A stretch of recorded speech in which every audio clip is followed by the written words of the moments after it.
go. Welcome to episode 64 of the Georgee and Patty Show. I know. Woo! I'm Georgie. And I'm Patty. And today, Patty has an exciting presentation for everybody. We are going to talk all things funnels, what they are, some things you might not know about funnels, things you might see every day and not actually realize that is part of a funnel. So it's just going to be a very information-packed session, and we look forward to the questions and the interactions at the end of this. We'll see where this thing goes. It's just like everything you wanted to know about a funnel, but we're afraid to ask. Yes. Oh, that's what I should have titled it. I'm going to go retitle it after. All right. Are we seeing the slides? We are seeing the slides. We have the slides here, and they are on Facebook as well. Awesome. All right. So my quote of the day doesn't really have anything to do with funnels, but I thought it was appropriate. So if you really want to do something, you'll find a way. If you don't, you'll find an excuse. And this by Jim Rohn, and kind of it goes with, when I think about funnels, often we think when we're getting started in our business too, funnels are a big thing right now. I think we have to have a funnel. My funnel's not working. I need to get a funnel implemented. And I think sometimes that funnel can actually, or that technological funnel anyway, can sometimes be an excuse for not doing the work. Often I think we let technology get in our way of moving forward to get our businesses started and growing and actually bring in clients. So this is just kind of a little reminder of where am I making excuses, and I totally do this too. I'm like, oh yeah, look at that nice little justification or excuse that seems to make total sense to me in the moment, when I could just be figuring out a way to get this thing going and moving. All right. Well, let's see if we can bust through some excuses, if that happens to be what's happening here. Excellent. And honestly, I think sometimes the hang up with a lot of stuff is just not really understanding what it is and what we're up against. And I know I've had a number of conversations with people who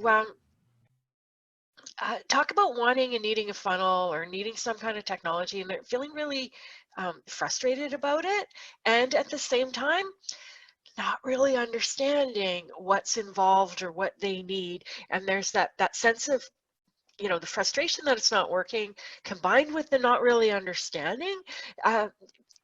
It's not a fun place to be in.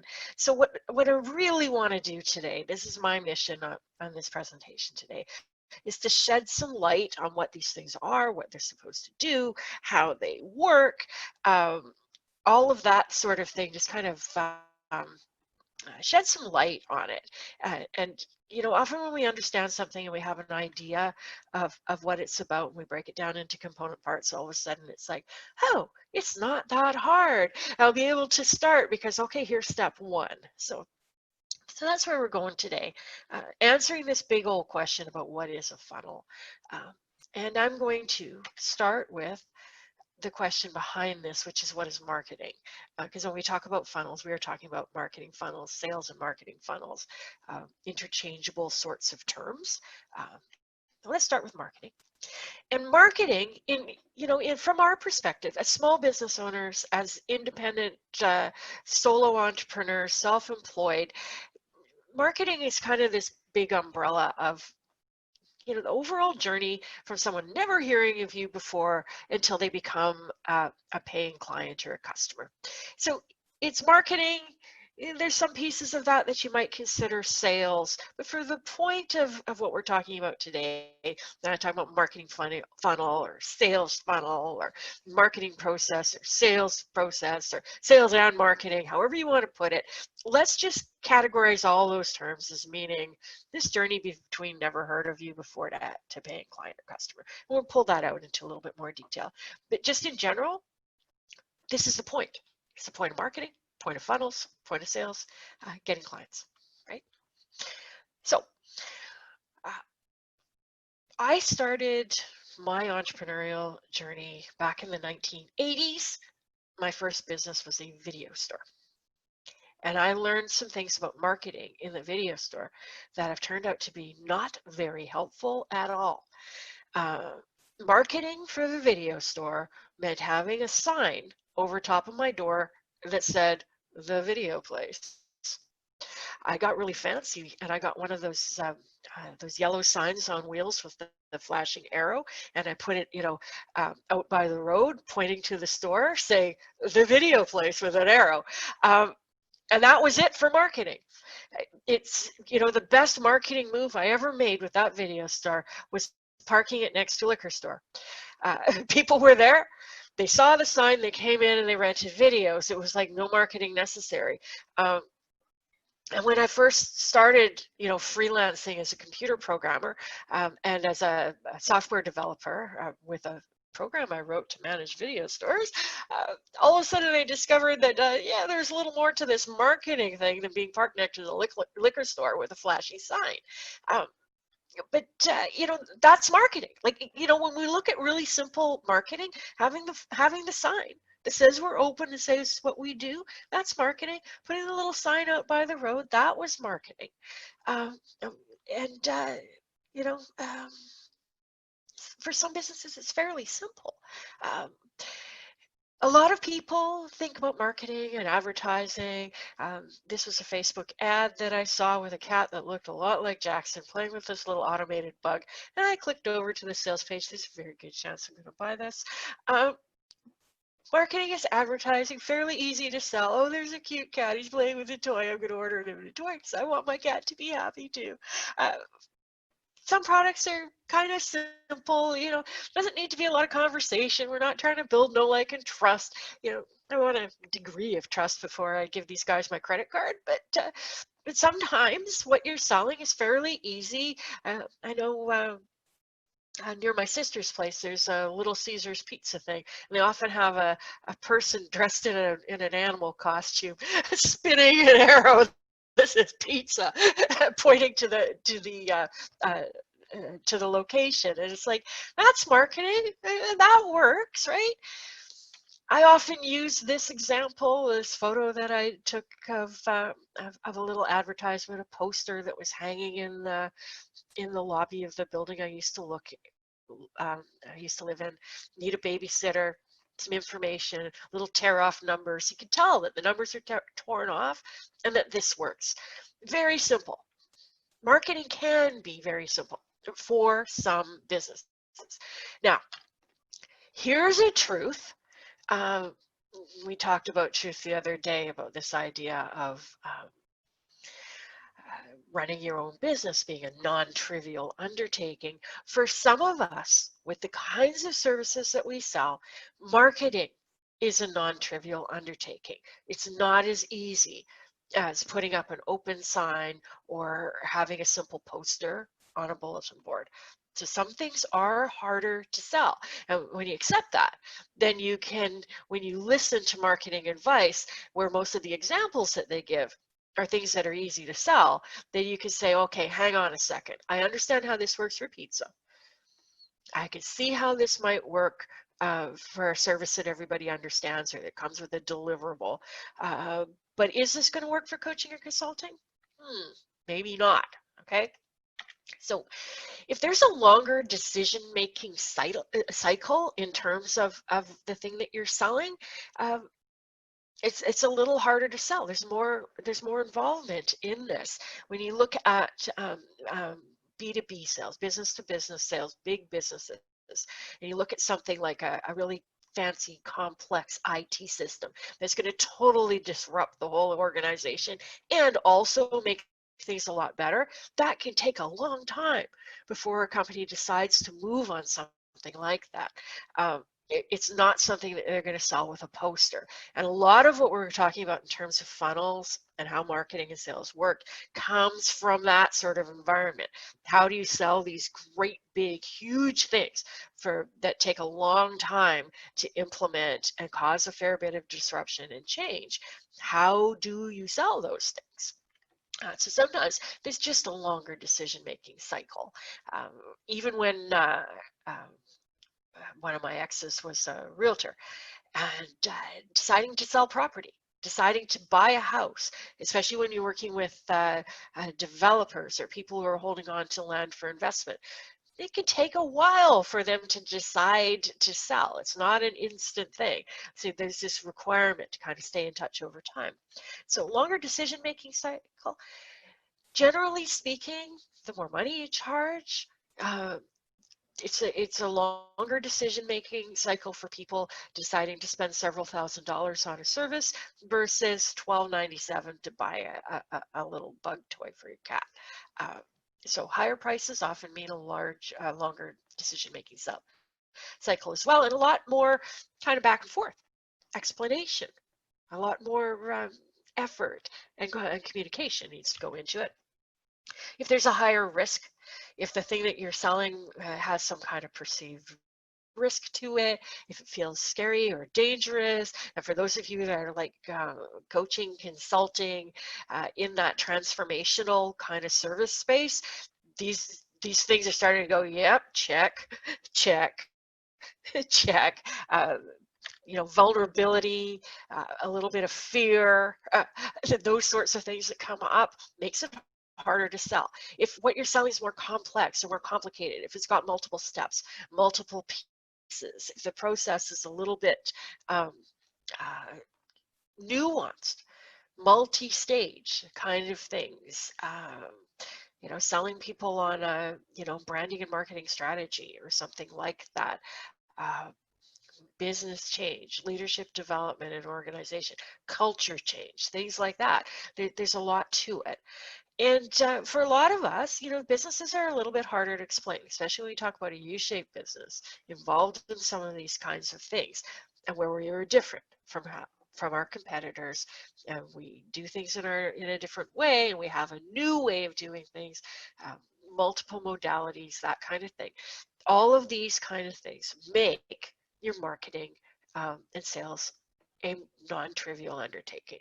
And when you rest into that, it can alleviate some of the frustration, just to be able to say, yeah, this is going to be a little bit more involved than putting up a poster at Starbucks. That's okay, right? When we know what we're up against, it's easier to take it on. So uh, this is probably not going to work.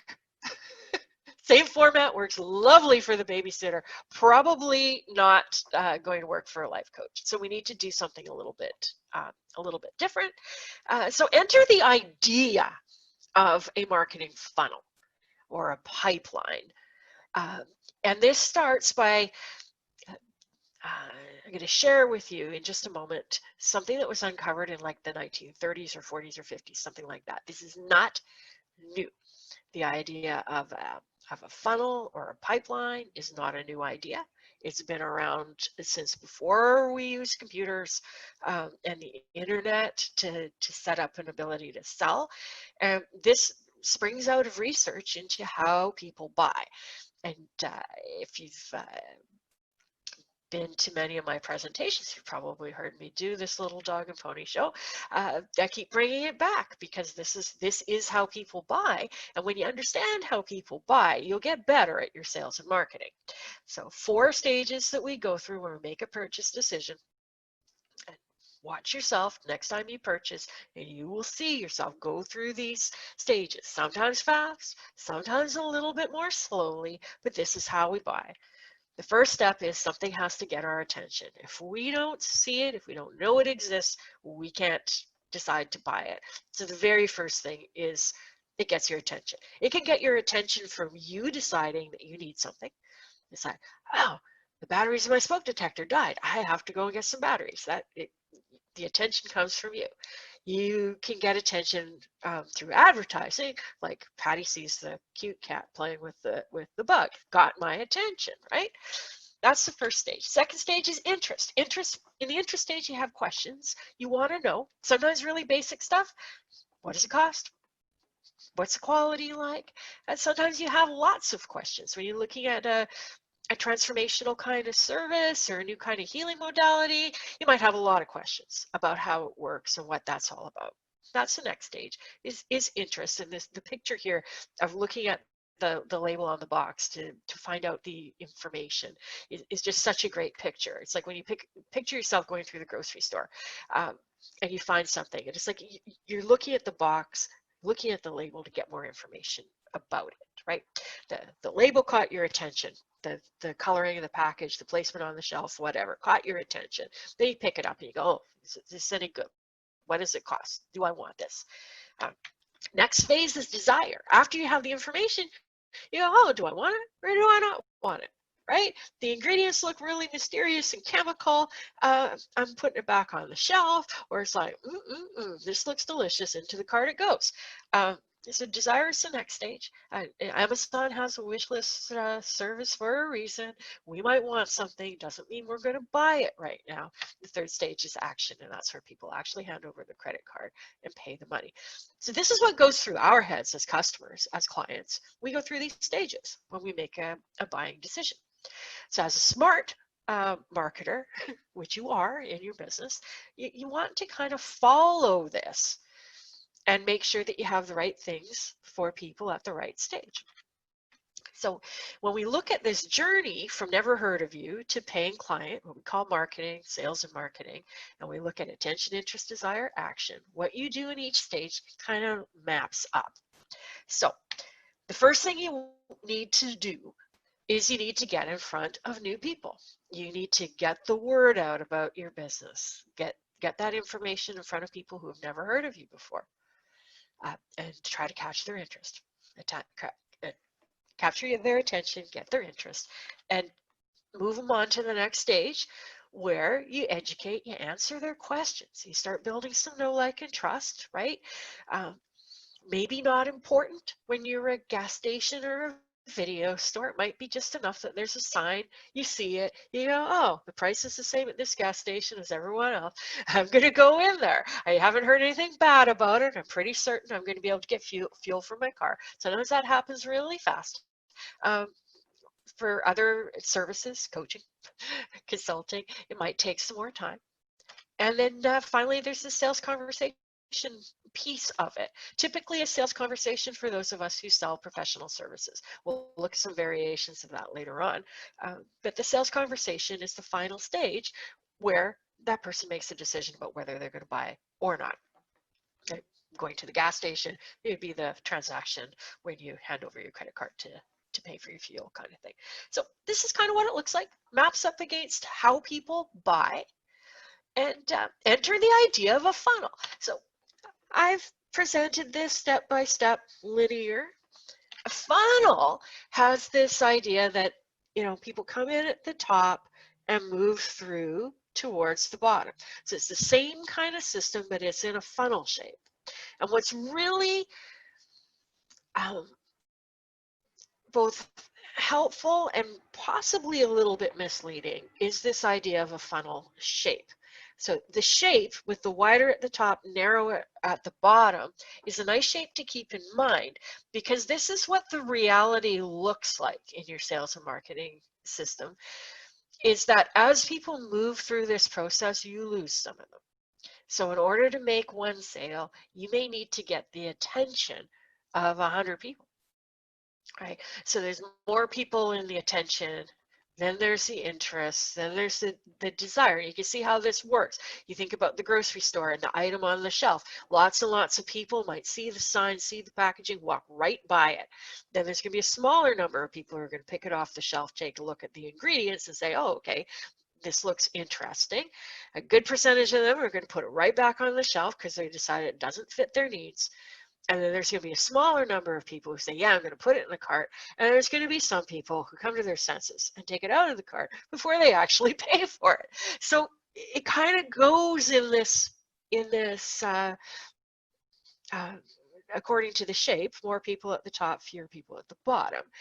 Now, when you think about a funnel, like an actual funnel that you would use to put liquid in, everything that goes in the top comes out the bottom. And that's not true of a sales funnel.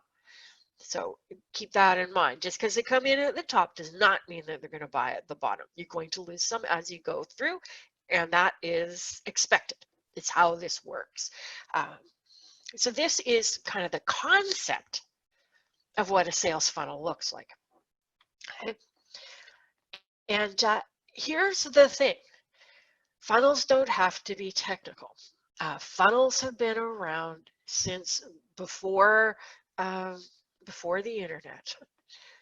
We've had this idea of a sales funnel or a sales pipeline, interchangeable sorts of terms.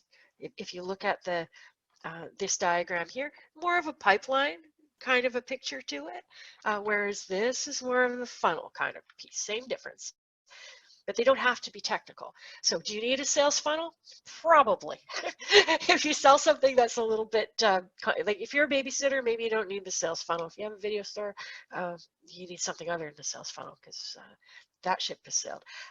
But if you're selling coaching or consulting, professional service, you need a funnel of some sort, but it does not have to be technical. Allow me to explain. First of all, when we start talking about funnels, we often talk about technology, and we talk about various technical bits and bobs that go into a funnel. And sometimes in the conversation, we kind of lose track of the fact that the people that we're talking about that are going into your funnel are actually people. The conveyance of the funnel, the bits and pieces of mechanics might be technical, but on the other end, they're not robots, they're people, okay? And throughout all of this, it's a really good thing to remember this, and especially when you see a lot of language around technical funnels, it tends to be dehumanizing. And the reality is, however you are operating a funnel, you are communicating with people, and that's something to keep in mind. That you are creating whatever your funnel looks like, you're creating that funnel for your future clients, and they are going to be people. Okay, so let's look at some examples of what a funnel can be.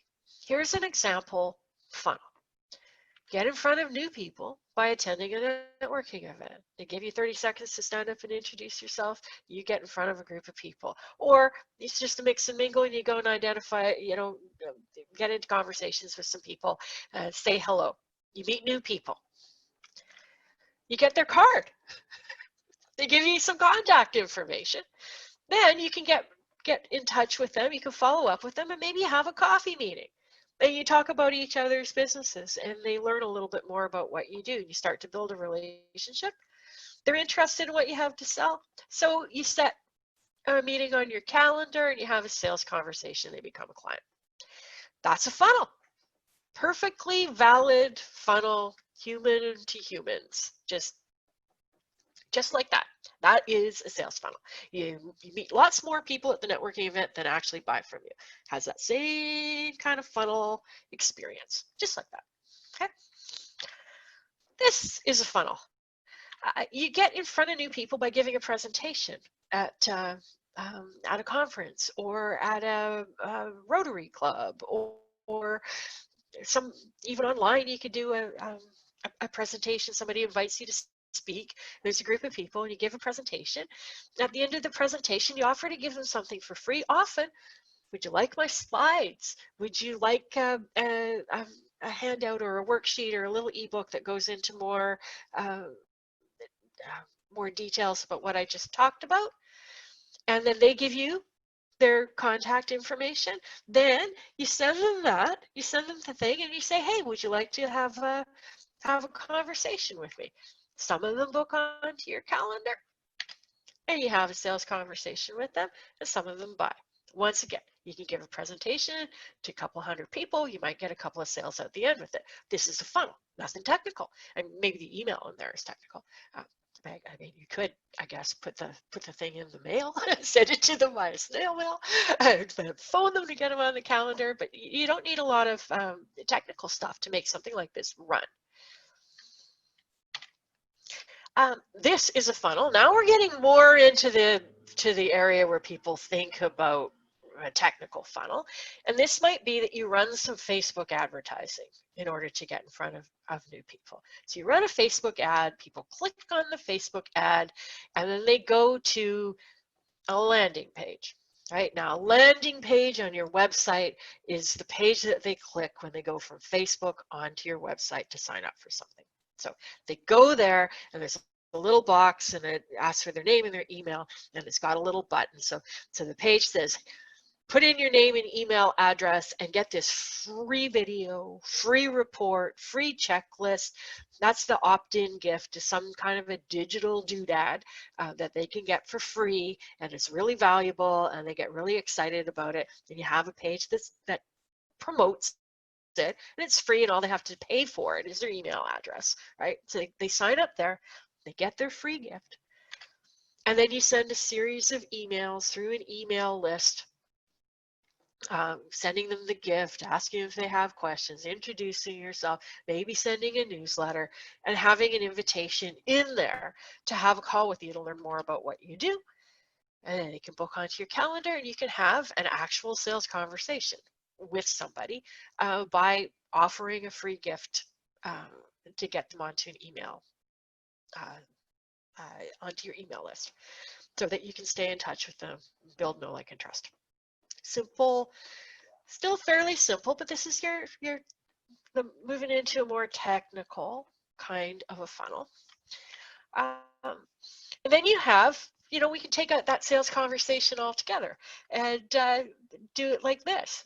Same sort of format. You run the Facebook ad, they go to your website, they fill in their email address, you give them your free gift, you get the series of emails, you invite them to a sales page, you make an offer, you talk about the exciting thing that you have for sale, you invite them to a sales page. The sales page is your one-to-one sales conversation in writing on your website. This is what makes sales pages so difficult to write, is that you're having to have that conversation without an actual person. But the intention behind it is the same as having a sales conversation. So you're anticipating what people would want to ask you for questions. You're trying to think of all of the information that you need to convey to them. You're needing to explain it to them in a way that they'll understand it without having the benefit of having them in front of you making faces at you and squinting when they don't understand what it is that you're explaining. But that's the purpose of a sales page, is to kind of take the place of that sales conversation. So you can invite somebody to a sales page and it has a buy now button on it. Now we're in the realm of set it and forget it, make money while you sleep kind of a funnel, where it's got this series of interactions that are designed to remove the salesperson, that's you, from the picture, that you're not having a conversation with people anymore. You've got technical robots having it for you, right? And this one here, fairly simple sort of a sales funnel, but it's designed to remove you from the equation. So of course, it's going to be more efficient. You're going to be able to reach more people and have more of these conversations because the technology is looking after for you. Okay.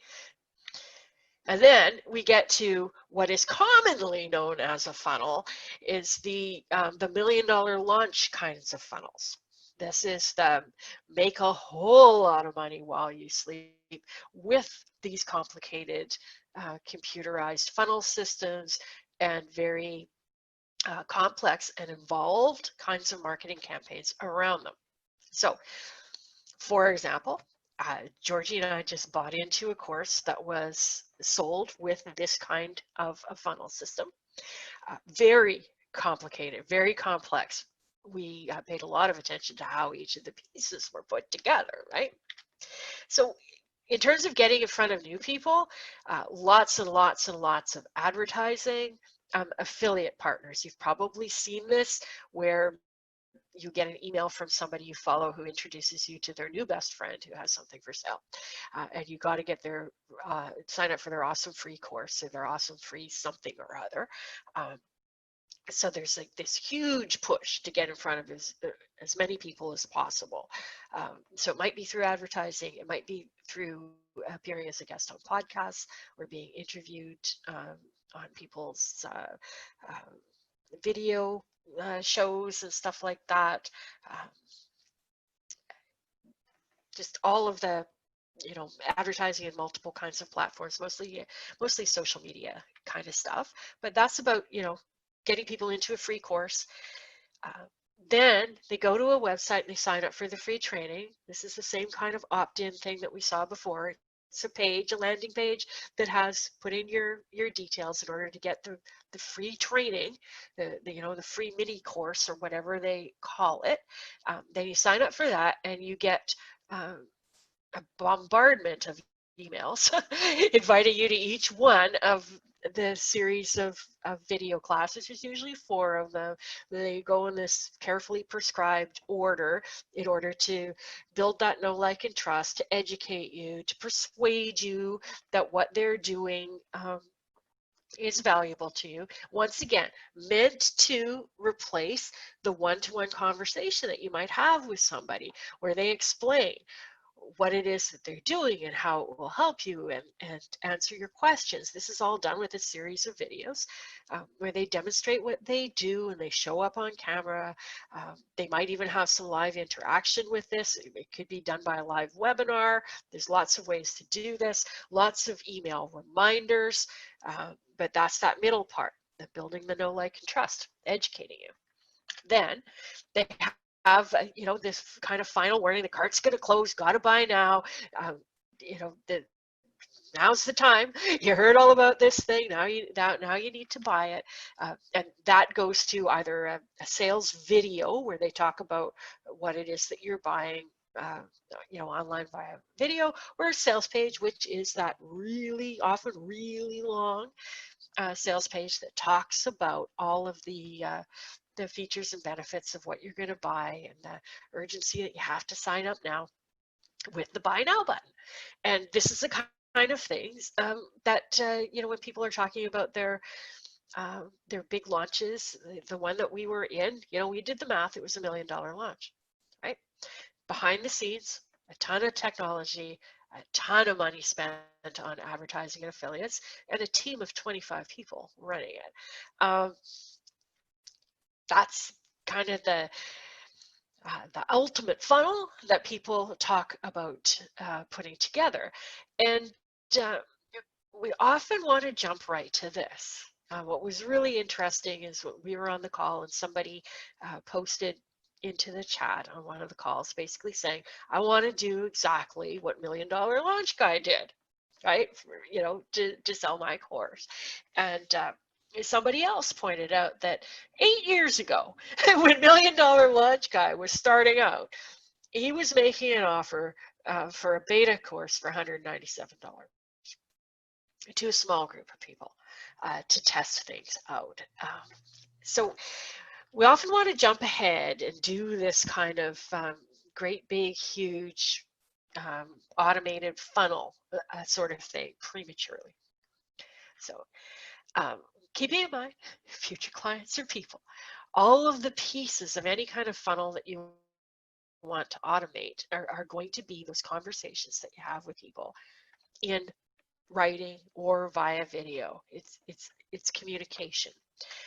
And here is the reality, is that if you can't sell it in a one-to-one sitting across the table from somebody, automation isn't going to fix the problem. And a lot of people have this idea that getting a funnel is going to solve a sales and marketing problem. And what they mean by funnel is the fancy automated $1 Million launch thing. They don't mean going to a networking event, having conversations, and making a few sales to figure out what that process needs to look like. But this kind of automated funnel doesn't solve for the inability to sell a thing one-to-one. So we often confuse the mechanics of something, how it's set up, the individual bits and pieces and the moving parts, um, that's only part of it. Having an opt-in gift, having a landing page where they type in their email, having an email system that sends out those emails, having a series of videos, having a sales page with a buy now button. Those are all like the component parts. They're like the pieces of a car. Um, and it's not enough just to have the components. Even if you have them hooked up correctly, even if you have them, individual working parts that are all joined together the way they need to be, without some fuel, your car isn't running. And the fuel for these sorts of funnels is the language, it's the messaging, it's the words that you're using and how you're communicating with people. And if you don't have that part solid and working, the technical mechanical components aren't going to save you. That's kind of the reality. I was thinking about this last night, and it's a little bit like, when you think about car manufacturing, and the way they make tons of vehicles, they have an assembly line, it's all automated, they have lots of robots and stuff like that, and the steel comes in one side and the car comes out the other. Those factories start with a prototype. If they're going to build a new car, they build a prototype model first to make sure that the stuff they're turning out of the factory is actually going to work. So the prototype, if you build a prototype car and it doesn't start most of the time, and it goes around in circles to the left instead of driving straight, and the brakes don't work, you need to fix the prototype before you put it into production, because taking a prototype that doesn't work and putting it into a factory and creating tons of them isn't going to solve the mechanical problems in the prototype. So this is the same kind of thing that we're talking about in terms of setting up an automated funnel. If you don't have it working one-to-one conversation, automating the conversation is not going to fix the basic problems. All that's going to do is cost you a whole lot of money. And the numbers of times we've seen this, people trying to implement fancy automated funnels, spending thousands of dollars and getting nothing out of it because they don't have the right language. They don't know if what they're selling will actually sell. Spending hundreds of dollars on Facebook ads every month to get nothing in response. Like, that's what happens. We love to hear these stories about the $1 million launches, but they always start in this one-to-one small place, and then that automated piece makes a lot of sense. Like if you have something that's working, if you got a product or service that sells really well, if you know what your customers want, if you know what that sales conversation looks like, if you know the questions they ask, if you know the problems they talk about and what they want, if you have all of that stuff put together, when you start building the pieces of the funnel, it can work really well. It still takes some testing and some tweaking to make sure that it works, but at least you have the information going in. Makes a really big difference. So your permission slip for today is this permission to start small and to grow. In fact, it's even beyond permission. It's advice. It makes a lot of sense to get your prototype working before you try to blow it up into something a lot bigger. So that is what I have to say about funnels and stuff. Do we have questions? Let's see. Dun, dun, dun. I'm concerned I may have not explained all of the obviousness. Great slides, excellent descriptions. It's especially valuable to have the more complicated sales items such as coaching to be recognized. Very non-trivial undertaking emphasis is great. Digital doodad. Always wondered what those things were called. Loving the connections. Great explanations of the multiple types. Yeah. Any questions about how you might implement this, what this might look like for you in your business with where you're at.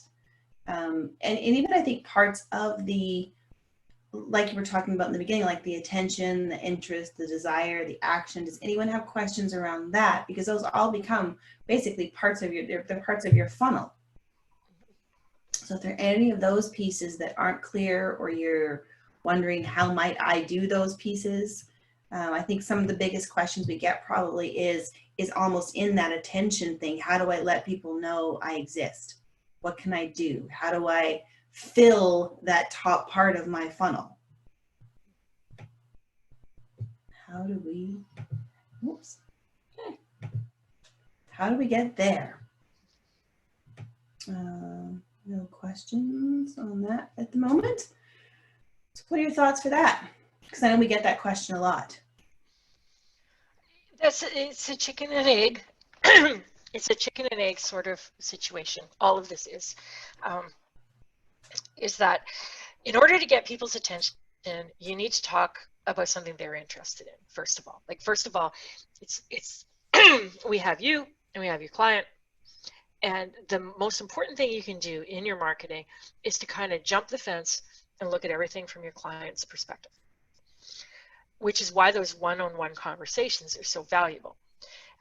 Because when you're having that conversation and people are talking about their problems and what they want, they are feeding you the marketing language that you need to attract them, which is awesome.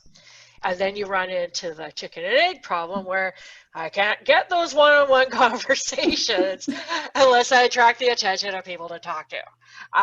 So our advice typically is to begin with people that you already know, so that you can attract their attention by talking to them. And also, you need to take kind of a good guess. You need to look at your product or service and say, okay, how would this actually help people? Why would people need it?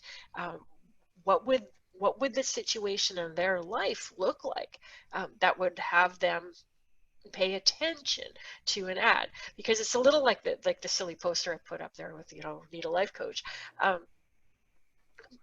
Not too many people wake up in the middle of the night going, I really need a life coach. But what are they waking up in the middle of the night thinking, right? Like, is it like, am I wasting my life? Am I going to be stuck here forever? Am I in the right relationship? Do I have the right career? Maybe I should change jobs. Is it too late for me to go back to school? Is this all there is, right? It's like, what's going on in their heads? Because that is what's going to get their attention. Like, if I'm up all night tossing and turning, wondering about whether or not I should quit my job, if I see an ad the next day that says, wondering whether you should quit your job, it's going to catch my attention, because that's my reality, right? Right now, I would pay a lot of attention to an ad that says, we'll help you with your cat allergies. It's like, that's on my mind. I'm going to pay attention to it, right? So it's about getting inside the heads of the people who are going to buy from you. And that's how you attract their attention. It's not so much through the thing that you do or how you do it or why you're different from other people, because in that attention phase, nobody cares. They do not care about you or how you're different or about your fancy pants modality, and any jargon you use is going to go straight over their heads. You need to talk about what it is that they're interested in, and it's usually what is the problem they're struggling with, or what's something that they want. What's going to capture their attention? It's going to come from them, not from you. So the more conversations you have, the more information you get. But to start with, you have to kind of guess and then pay close attention. It was really interesting. It was really interesting for me yesterday. I was working with a client who's been doing this stuff for a while, and has done some of the assessment things that Georgee and I talk. And it's helping her put together a sales page, which is the sales conversation in print. And, we need to start with a headline that attracts attention. And she's got some ideas for the language. And I'm like, that's really good, right? And that's what I said to her. I said, that sounds great. I said, that's really resonant. I could see people really thinking this, like, this is a really good attention grabbing headline. And I'm like, how'd you come up with that? And he goes, oh, well, that's what people have been saying to me in my conversations. No wonder it's resonant, right? Because she's talking about the experience from the client's perspective, right? And it was in plain language, and it was exactly like entering the conversation in their heads, right? That's really what you're looking at. So a lot of it is testing. You put some messages out there and you see if they get a response. So you have to kind of stay loose with that in the beginning. This is why you don't want to go and invest hundreds of dollars in Facebook ads if you haven't tested the messaging. Put some messaging out there and see what gets a bite. So you can experiment wildly when you're just starting. And social media is a great place to do this. Post some stuff on social media. See if you can attract the attention. Talk about the things they might be struggling with, or things that they might want. See what they respond to. See what captures their interest. Have a few conversations with people, and then you'll get the rest of the information. Such good. I was happy you said that, because it really is about that experimentation phase, like we talk so much about. And it reminds me of, like, for people that want to use social media, it reminds me of George Cow, how he does those little videos. And then if a video gets some traction, an idea, then he'll expand that into something bigger. But it's that constant experimentation and talking to people, see what people resonate with, see what kind of things they ask you or answer to. And just having more and more and more conversations. And I think we often get so attached to, I'm going to create this big campaign. I have this idea. Here's how I'm going to do it. Here's all the posts I'm going to make. And everything gets so pre-planned. And there's not enough experimentation that's happened to see really if that's even going to work. Yeah. And it's okay to experiment. I like using the example of networking, because all this automation and funnels and stuff that we talk about in online, social media is a great big networking event. Exactly. Right? It's a way to get in front of people. So I think about networking, and I used to attend a lot of networking events. That's how I got my business off the ground. That's how I got in front of new people, was going to networking events to meet people. And the networking introduction, if you've ever been to a networking event, you're familiar with the 30 seconds you get, or the minute you get, to stand up and introduce yourselves. And I watch people carefully try to craft exactly what to say in that 60 seconds in order to get across everything that they do, who they work with, the problems they solve, how they're different, blah, blah, blah, blah, blah, blah, blah. And I was doing that too. And I remember going to this networking event, and I kept showing up, and I kept trying to say, to help you find the right words to describe what you do, and talking about, helping with the marketing and all of this. And then one day I was in a conversation with people, and they're like, the person sitting next to me at the networking event says, I hate this part of the event. I never know what to say. Okay. When it was my turn to stand up and introduce myself, I says, anyone else hate this part of the event where you have to stand up and introduce yourself because you don't know what to say? I help people with that. That was the most effective networking introduction I had ever done. It was non-standard. The person who was running the event was not overly pleased with me for not following the template, but it got me some conversations. Probably got me some clients. I don't remember the specifics, but it definitely, that was the beginning of people recognizing who I was and what I did. And that's coming as like a super shy introvert who was not good at the mix and mingle unstructured piece. It's like I had 30 seconds to make an impact, and that's what I said. But that's about repeating back somebody's exact words. That's what works in marketing. It's a clever little secret. But when you look at those big launches, those big $1 million kind of launches, it's because they might send out 100 emails, and those 100 emails are all based on things that people had said to them over the last 8 or 9 years. They were taking on all the questions that people had, the objections that they raised, the places where they're confused, their hopes and their desires and the things they tried before that didn't work. It was just all of this stuff that you learn through one-on-one conversations with people and listening. And that's where they started. They started there. Then they managed to turn it into something big. They start with a simple funnel too. Download the free gift. Email back and forth. Okay, that part works. Now we can add a little bit more. It's like, if you've ever built something mechanical, if you've ever written a computer program, it's like, I used to write software.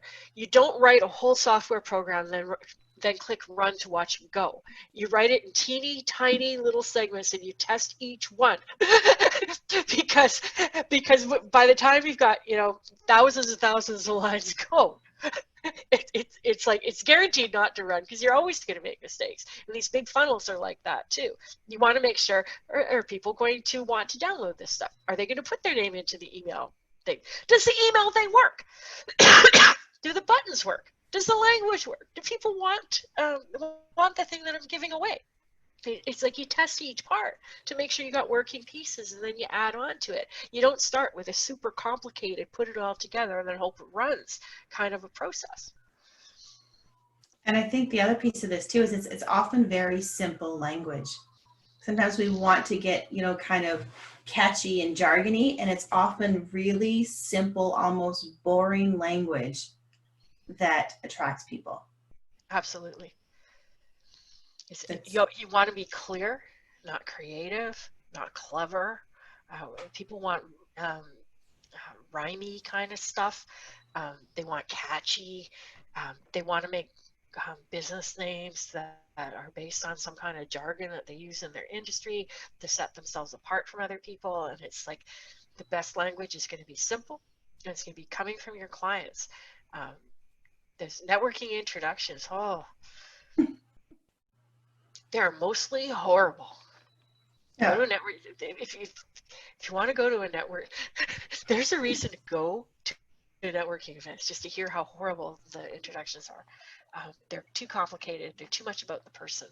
And there's a lot of big words in it because people really want that networking conversation to cover the whole sales and marketing system. I once went to a networking event. This is my favorite networking story. I once went to a networking event where the person took his 1-minute introduction and actually handed out sales forms because he expected everybody in the room to sign up for his new long distance service. He had 1 minute to sell us, and he actually handed out forms and expected people to sign up. It's like you're asking way too much out of a, you know, the networking introduction. A good one is going to get attention and interest. That's it. Don't have to do all the rest of the stuff, just those two things. But he was so disappointed that people didn't sign up after 1 minute. I was just like, I had to see it to believe it, you know?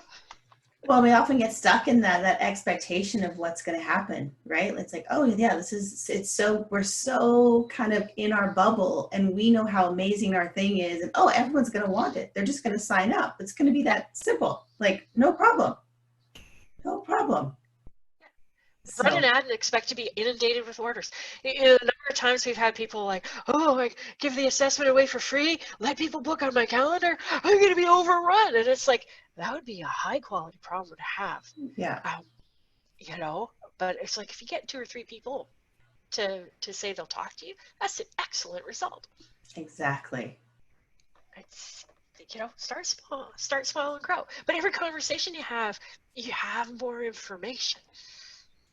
You get the information, that you get the language that captures people's attention. They ask you questions, you go, that's a good question. I got to cover that in my sales page. Or that's a good question. I should make a blog post about it. I should do a show about it.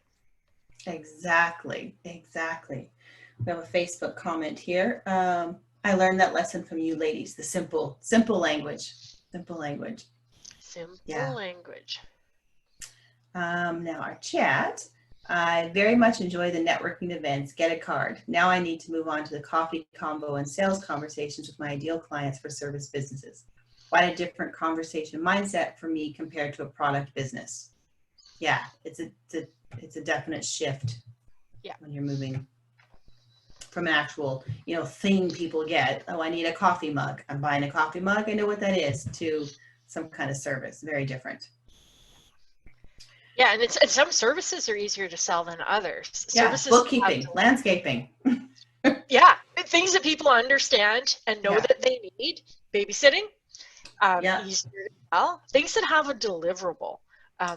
Websites, graphic design and logos. Something where people get something, and it might not be tangible in that you can pick it up and feel it, but you can see it. Yes. Right? But when we talk about coaching and transformation, there's nothing visible. The results can take a long time. They're not guaranteed. The client has to work. It might be scary. All of a sudden, you're just adding layer upon layer upon layer upon layer of challenge to it. Mm-hmm. It's not simple. So if you've been wrestling with it, if you've been struggling with it, and you're going, nothing works, it's like, it's not you. It's the reality of the non-trivialness of selling transformational kinds of services or intangible kinds of services. It's just it can take a little bit longer to unlock what works, and a lot more one-on-one. Exactly. And you just have to keep going. You have to keep doing it. You have to keep reaching out, having the conversations, doing the experimenting.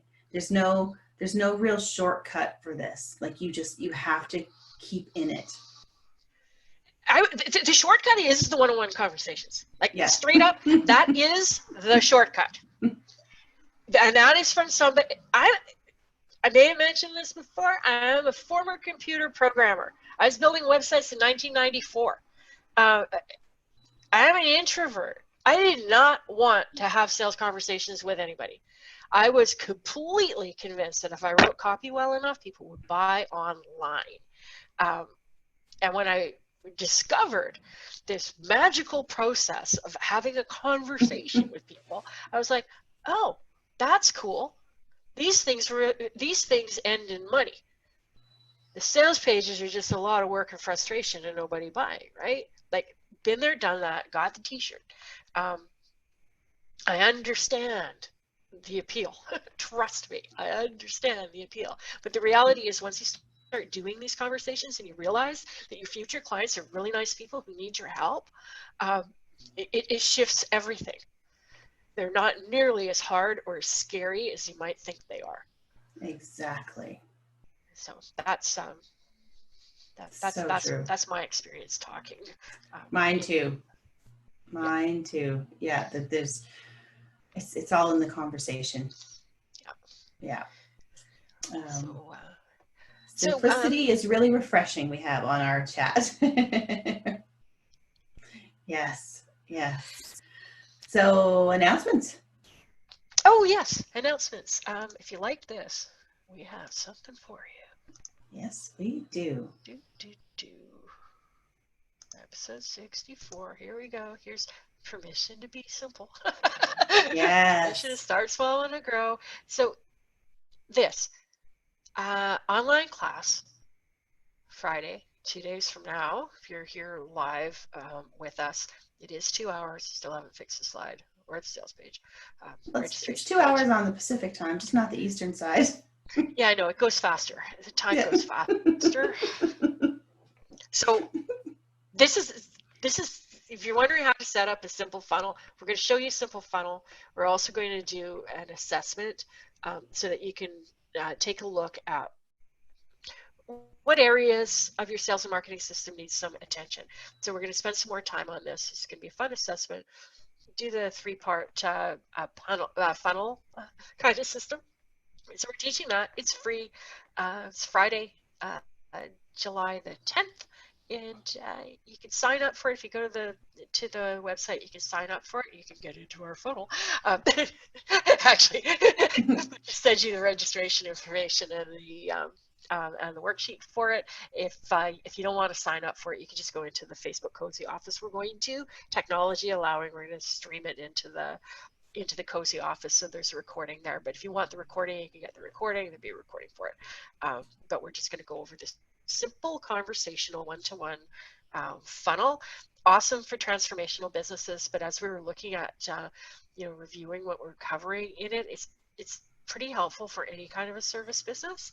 A good piece of this is it fits for a lot of service businesses. In fact, it's easier if you're selling something like with a deliverable, something a little bit less complicated to still work for that.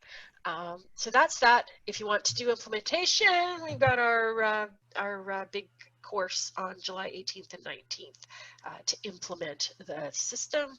And that's all I've got for coming soon. We'll be doing the weekly review on Friday. Back here Friday.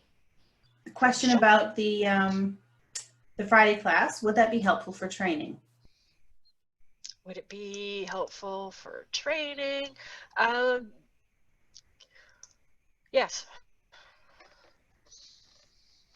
Yes. That's my answer too. Yes. Yeah. Yeah, and if you know anyone who might benefit from it, please share and let them know. And yeah. See you on Friday. Yes. Yay! Register it. Awesome. So good. All right. 1 minute. We're 1 minute over time. Oh. So we will sign off. Have an amazing couple of days. We'll see you back here on Friday for the show, and then for the webinar afterwards. Have a great day. Bye. Bye for now.